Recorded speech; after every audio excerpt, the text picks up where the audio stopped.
Mr. Drake, where there's been so much attention over the last few days to new allegations, new documents have come out. What do you make of what you've seen over the last few days? None of it surprises me. It's simply validation of this vast, now systemic, industrial scale Leviathan surveillance system. And it's the 12 years of growth, almost 12 years now, since 9/11. So none of what I've seen published in The Guardian or The Post surprises me. What do you think about Edward Snowden, the NSA analyst who has now disclosed this information via The Guardian? I consider him a whistleblower.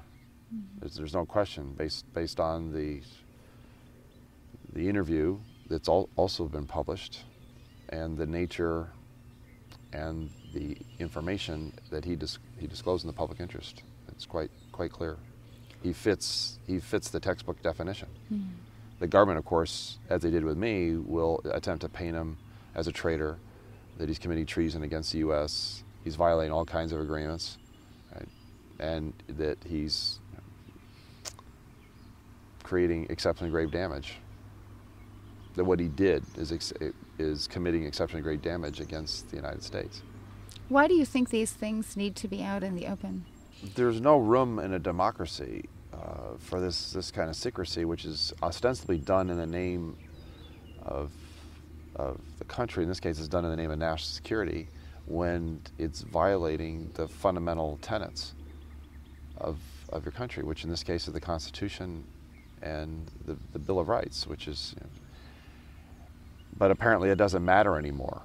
That in particularly in the post 9/11 worlds, the Constitution is in the way. So we've essentially seen a revocation, the revoking of the fundamental underpinnings of this country since 9/11.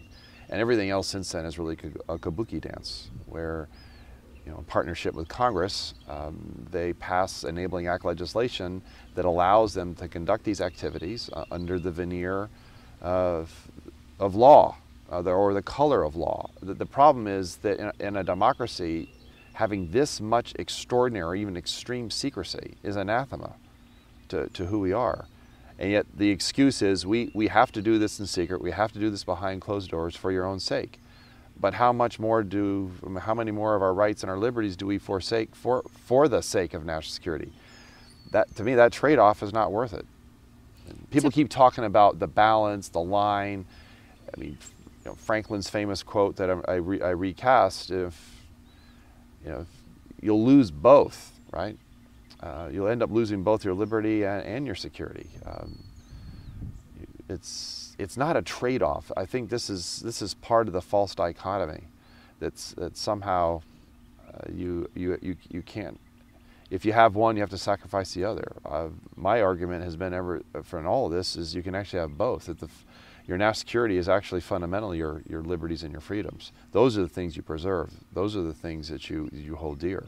You have to remember, 9/11 was a fundamental failure of that system.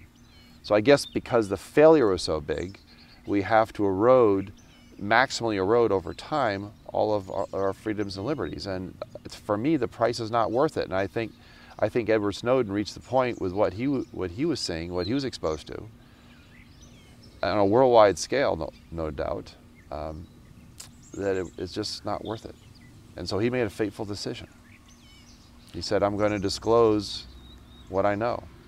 I was in the military, and I flew in the Cold War, on reconnaissance aircraft.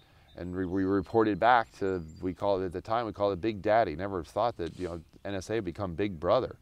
But to have an industrial scale surveillance system that's tracking my every activity and every transaction, every movement, and combining all this information together, that Stasi in East Germany would have drooled over this capability.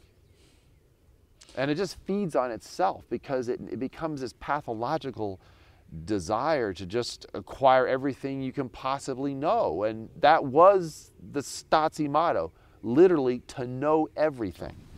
The government did a very detailed investigation of you, put you under surveillance. You, lost your job ultimately. Was it worth it for you? Worth it? Well, I mean, is freedom worth it? Is liberty worth it? Is not living in a surveillance society worth it? Remember, I've lived it. I know what it's like to live the surveillance state, because the surveillance state was on me, riding me for so many years. And it got to they obviously wanted to do me in. Mm-hmm. I mean, it was relentless. So I wouldn't want any American to go through. I keep telling the story about what it's like to live the surveillance state, and without exception, people say, no, that's not a life I want to live. Well, if you don't want to live it, then you've got to stand up and defend the rights and the freedoms that prevent that from actually happening.